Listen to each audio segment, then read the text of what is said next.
All of this comes as the president's political rival, Donald Trump, prepares for his crowning moment at the Republican National Convention in Milwaukee tonight.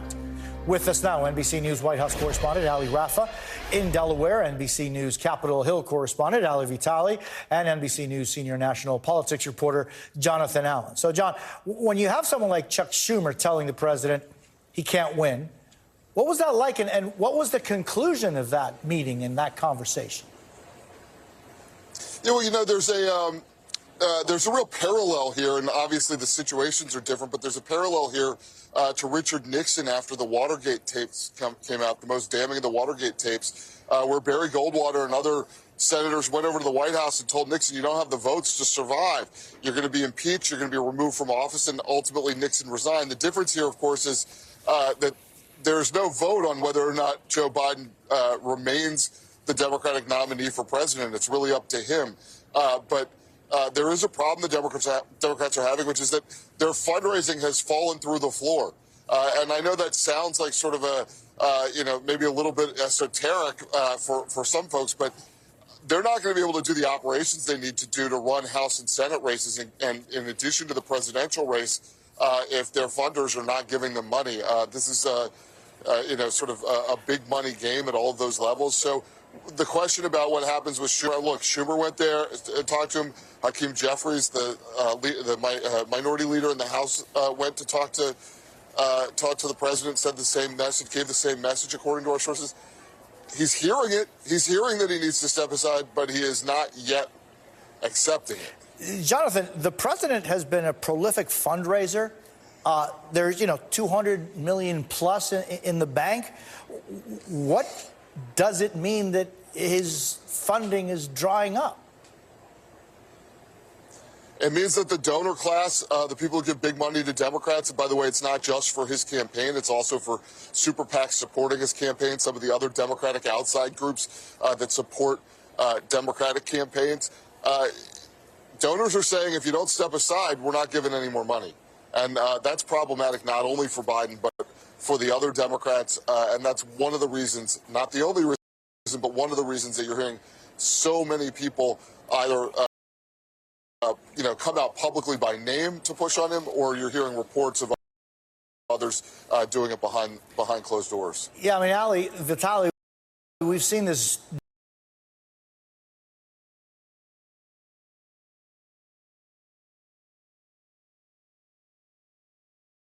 Based on the statements that we've gotten from both Schumer and Hakeem Jeffries' office as recently as this morning in the last few hours, what's clear is that those offices are not shying away from saying that their bosses relayed concerns to the president.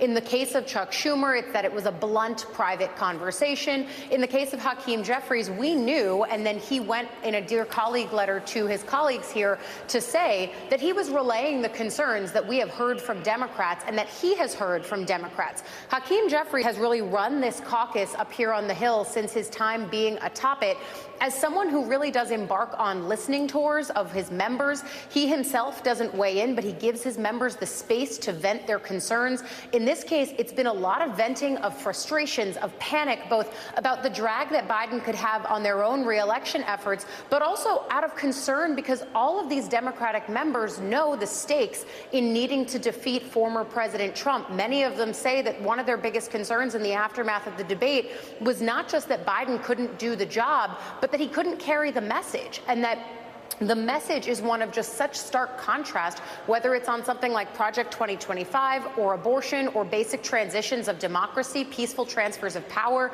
talking about January 6th. Democrats want the focus to be there, and instead you have seen this continued circular firing squad. And so a lot of attention is being paid to what Schumer and what Jeffries might have told the president in their private conversations.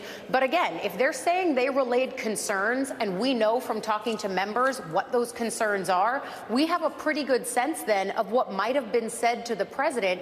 And so it is clear at this point, as John so rightly said, that Biden is getting those warnings from key people within his own party, but is remaining steadfast at this point in saying he's going to be the party's nominee. At least that's where the conversations stand right now. Yeah, I mean, Ali Rafa, what's the White House, the Biden campaign saying about it, all of this? Yeah, Jose, well, we're really seeing this all-hands-on-deck effort from the Biden team to try to quiet these doubts about whether the president is going to stay in the race. You have the White House this morning pushing back on these claims, this reporting that Senate Majority Leader Chuck Schumer and former Speaker Nancy Pelosi are adding to this pressure campaign among Democrats, calling for the president to step aside. We have a statement from White House spokesperson Andrew Bates, who says, quote, President Biden is the nominee of the party. He plans to win and looks forward to working with congressional Democrats to pass his 100 days agenda to help working families. We also heard from Deputy Campaign Manager Quentin Fultz at a campaign event in Milwaukee this morning, slamming reports about whether a backup option to President Biden is being discussed among the Biden team. He said at this press conference, our campaign is not working through any scenarios where President Biden is not the top of the ticket. He is and will be the Democratic nominee. The Biden campaign also trying to convey how busy they are despite the president down here at his home in Rehoboth Beach with that COVID-19 diagnosis. They're promoting these surrogates that they have all over the country, trying to counter message the Republicans convention, and that includes Vice President Harris, who's campaigning in North Carolina today. But remember, Jose, the president has said that the only things that would make him reconsider whether to stay in this race is the Lord Almighty or a medical condition. The White House is saying that despite this diagnosis, he is not reconsidering his decision to double down and stay in this race. But we know from sources familiar with his private conversations in recent days, even before that COVID diagnosis, that this is really weighing on him. The gravity of this situation, as more Democrats come forward and call for him to step aside, is really weighing on him, and he's considering what impact that could have on his legacy, Jose. John, is there a specific reason that these top names are making these moves right now? I mean, when you look at the time that we're living in, even politically, I mean, why make these moves now? What Democrats tell me behind the scenes is that these leaders gave subtle hints to Joe Biden that it was time for him to step aside, and he chose not to do it. Then they gave more public hints to Joe Biden that it was time for him to step aside, and he didn't do it. And now, and now they're getting more and more public, right? I mean, they're trying to give him the space to make the decision on his own, but he said only the Lord Almighty could come down and make him change his mind. Nancy Pelosi isn't the Lord Almighty, but she's as close as you get in Democratic politics. I think if she goes to him and really pushes the case, and certainly if she came out publicly against him, it would basically cut his knees off, cut his legs out from under him. Yeah, I mean, Ali Vitale, Adam Schiff is as close of an ally as to Nancy Pelosi as anybody. As Politico Playbook said this morning, they rarely take a step without consulting each other. Was this a move that was coordinated? Yeah, look, and I think that many of us who watch the ways that Nancy Pelosi operates here paid close attention when Schiff came out, although his team says that they didn't consult with the former speaker. I think many of us who look at the way that Pelosi has operated in the last few weeks find it notable that she came out, 2 weeks ago now on Morning Joe and said this is a decision that is Biden's to make. Of course, she was faced with the reality during that interview that he already made the decision, that he was staying in as the party's nominee, and she still defaulted back to saying this is his decision to make. It feels like in that moment, most Democrats behind the scenes would privately say they were not taking yes for an answer from the president, and we've only seen confidence in the president wane since then. I know from my conversations with elected Democrats who were on calls with him over last weekend before the shooting attempt on President Trump that they heard from a feisty, defiant president that didn't seem keen to take the concerns that at that point had been delivered to him by Jeffries and Schumer and others about what lawmakers are saying about polls and about confidence that he can carry the message and carry Democrats to another term of holding the White House, flipping the House, and keeping the Senate. It seemed to lawmakers on those calls like those concerns fell on deaf ears and that Biden wasn't willing to hear that picture, or at least not concede it with them on these private calls that he had over last weekend.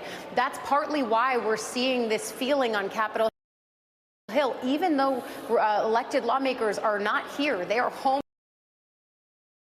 in their districts. This is a recess week where, in theory, all focus should be on where John Allen is in Milwaukee and on countering Republican messaging.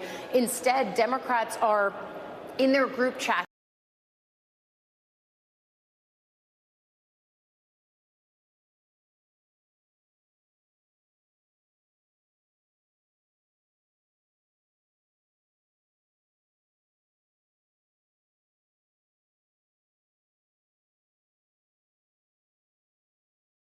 Condition, how's he feeling?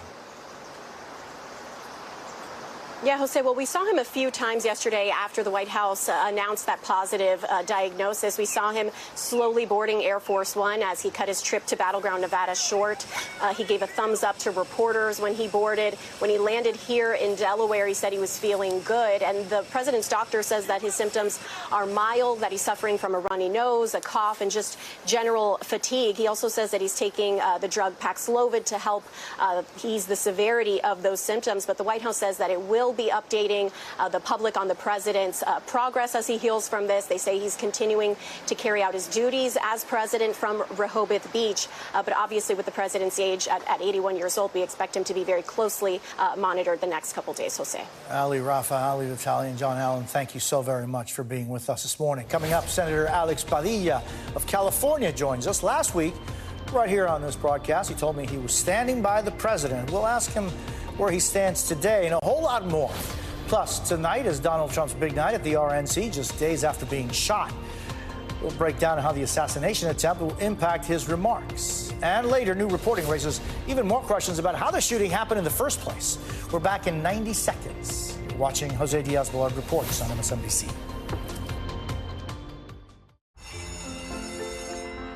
You may come from a plug family, and I come from a no-plug family, but one day our great families will come together in marriage. There's an electrified vehicle for everyone to fall in love with. Get offers on select models at the Lexus Golden Opportunity Sales Event. Get special offers on select Lexus models. So I first discovered Wealthfront when I have what I consider to be a good amount of money. I got introduced to a couple of traditional wealth management firms, and I just thought it was a little too expensive for my needs. Wealthfront brings a lot of those strategies that sort of the billionaire class utilize every single day and makes it sort of available for the little guy, whether it's tax loss harvesting, whether it's constructing, a very diverse portfolio, and sort of doing it at a competitive fee was like, the icing on the cake for me. You are bountiful. Your hair can grow 590 miles over your lifetime. It's in your nature to grow. Grow thicker, fuller hair with 1 capsule a day of Advanced Hair Complex. Nature's Bounty. It's in your nature. Go beyond the headlines with the new MSNBC app. Read, watch, listen to breaking news and analysis anytime, anywhere. Go beyond the what to understand the why. Download the new MSNBC app now. 14 past the hour. In just a couple of hours, the grand finale of the Republican National Convention. Former President Donald Trump will deliver his keynote address in Milwaukee, his first public primetime remarks since Saturday's assassination attempt. Also in attendance tonight, other members of the Trump family, former First Lady Melania Trump and Donald Trump's daughter Ivanka will join Republicans at the RNC in a show of support. It all comes after Ohio Senator J.D. Vance made his